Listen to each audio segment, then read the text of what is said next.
Alpha 8, Uniform Lima Romeo. Over. Uniform Lima Romeo, Roger, Roger. What's the name there? Romeo, Roger, Roger. What's the name there? Vince, Victor, India, November, Charlie, Echo. I talked to you last week. You gave me some suggestions, and I did get some adjustments on my radio. Over. Yes, sir, Vince. Whereabouts are you located, sir? Vince, whereabouts are you located, sir? Northwest Ohio. Roger, Roger, Vince. And what radio are you running? Roger, Roger, Vince. What radio are you running? It's a Kenwood TS570S and Kenwood MC. Frequency's in use. Thank you. Frequency is in use. Roger, Roger, Vince. Why don't you give me about 10 seconds and let me look around and see if I can find a better path for us, Roger. Find a better path for us, Roger. Okay, it's very windy.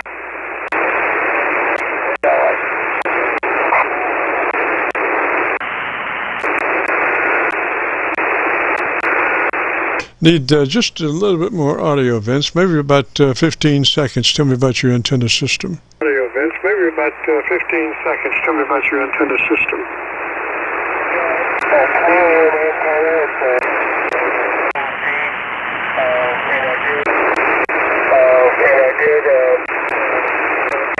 Clear my microphone out, and we sprayed some cleaner in there, WD-40 on the desk, and I think that I didn't see no cops. Roger, Roger. Well, I've got you on my PASDR, and it comes and goes a little bit. But did we work on your equalizer last week? And if we did, can you go to your equalizer now? Can you go to your equalizer now?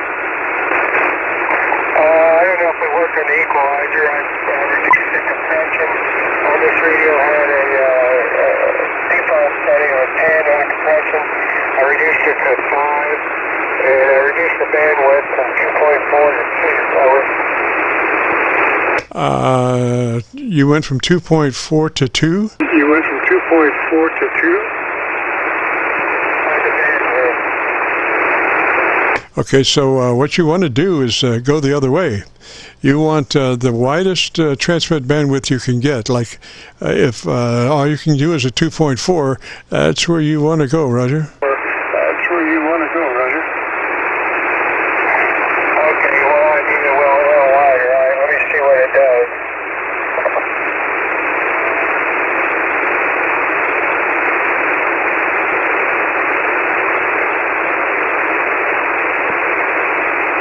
Looks like 2.4 is the widest.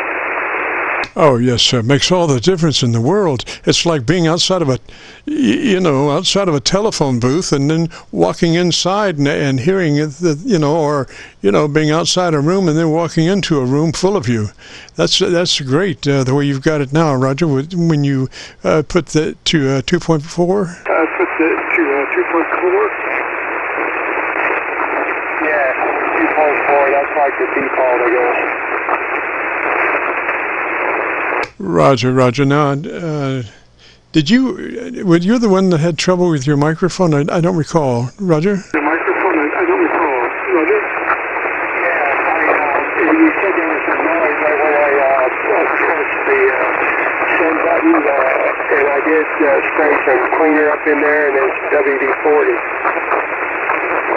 Roger, Roger. And then I forgot to mention that what you want to do when you spray it up there, then you want to sit there and tap that switch for like 30 seconds or a minute. Just key it on, off, to kind of work that those keys so they clean each other. So you're just tapping that talk bar over and over for about a minute.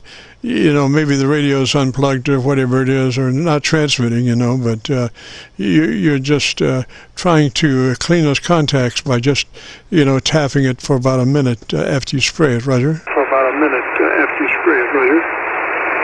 Oh, okay, yeah, I did for a little bit, but I didn't do it for that long. Maybe I need to do a little bit more.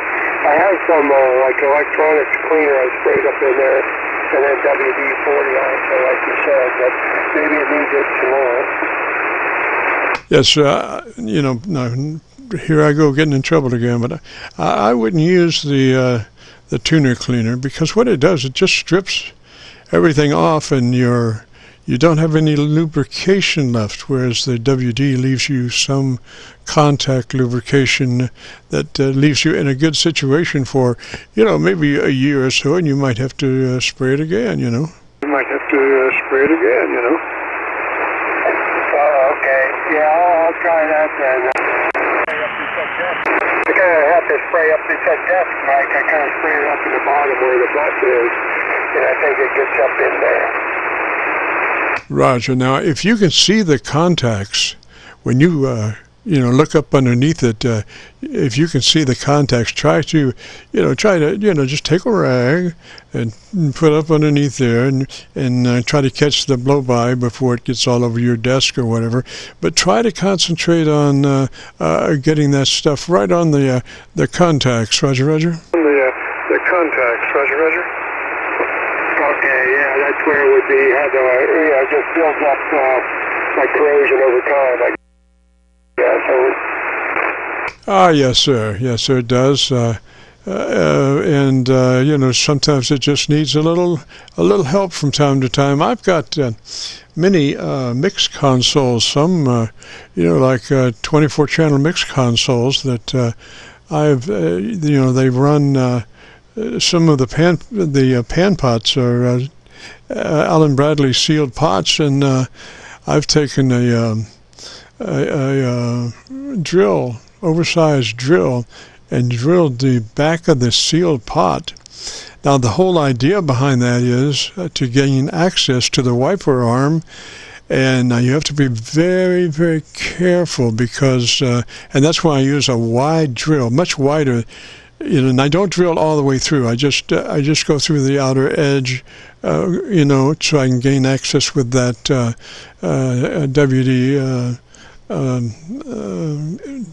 What do you call it there? That oh gosh, the spray straw, Roger. Oh gosh, the spray straw, Roger. Okay, yeah, that little tube, yeah. I'd say get in there and clean it, otherwise it still can't get out of it, I guess, right? Yes, sir, and I do that.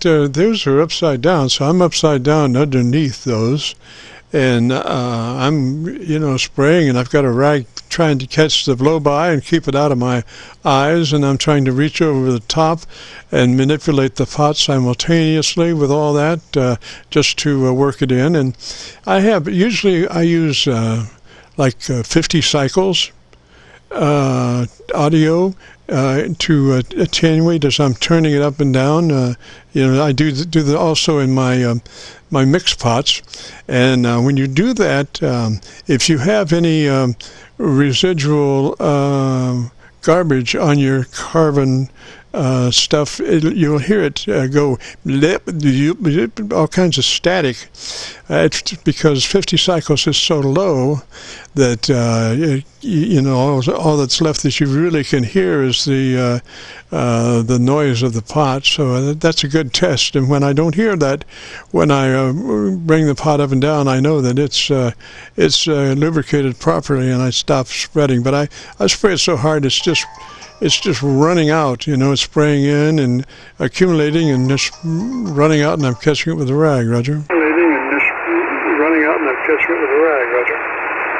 Okay, yeah, that's probably clear pretty good, and you get a lot more life out of them, I guess. Oh yeah. Well, 30 years so far, you know, in accounting, and those things are bare to replace. I mean, it's just. It would be just unbelievable to have to repair those or replace them. So, you know, I just use that. And you're good for another year and a half, 2 years, Roger. You're good for another year and a half, 2 years, Roger. Oh, that sounds pretty good. But yeah, I'll try that on my microphone again and see if I can get it a little more clear and work it a little bit. Just a little few times, back up for a minute. Try to clean it up a little good. I appreciate your site there. It really helps me out. I did listen to the recording. That's the first time I actually heard myself on there, I guess. Roger. Well, I am recording again off that. I guess that's off the Georgia SDR or Florida. I think it's a Georgia SDR. I'm not real sure, but it doesn't. It doesn't say Georgia SDR. You know, I have to rename all these SDRs to something I can understand. Most of them are just numbers that don't mean anything to me. So I try to put them in my hocus pocus when I've got them like 3 to a state, and it's listed by states. So I handled it that way, Roger. Okay, yeah, that sounds pretty good way. You mentioned equalization. Is it try adjust the EQ, the transmit equalizer? I've got some really heavy blow-by. Maybe it's a Jason channel or something, but it's really a lot of garbage coming in right at the moment. Try it again there, Vince. Try it again there, Vince. Yeah, you think I should adjust my transmit equalizer? Yes, sir. When you get a chance, I would just crank in a couple of 2 or 3 clicks, maybe 3 clicks, boost treble EQ from where you are. Roger. That's if you have a 3-band EQ. If you have a multi-band EQ, we want to keep everything flat in the mid-range and just come up at ideally 2.7 kilohertz is the ideal push frequency. 2.7 kilohertz if you have an adjustable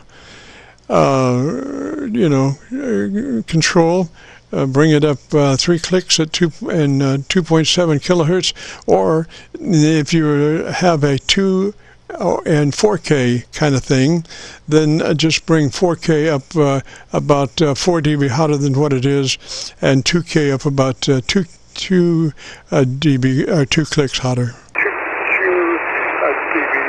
clicks hotter. Okay, I'll have to look on my directions. It has some adjustments. I don't know how the range would be. I'll bump it up, I guess. I think I have it on like flat right now. Roger. Well, you always want to keep your mid-range flat. Mid-range is like 1 KC, and if it's a multi-band EQ, we want everything from 400 cycles to a 1.5 flat, and then, like I say, 2.7 is the ideal push frequency if you can adjust it that way. And also, if you have an adjustable width control, we want that on a 4. So ideally the top end would be, if you can adjust it, width of 4, 2.7 kilohertz push of 3 clicks from where you are. Roger? Push of 3 clicks from where you are. Roger? Okay, I'll check my instructions and see about that. Maybe next week I'll check back with you and see how that's looking. Roger, Vince. Well, gosh, other than that, you really sound good, man. And I think you'll like your recording. If you go to YouTube, do a call out a search for KC9VKV, followed by the word logbook. That will take you to this recording. It'll be cut number 1 in a series of 3,000, and I'll have it uploaded by noon tomorrow, Roger. 3,000, and I'll have it uploaded by noon tomorrow, Roger. Okay, yeah, I'll do that.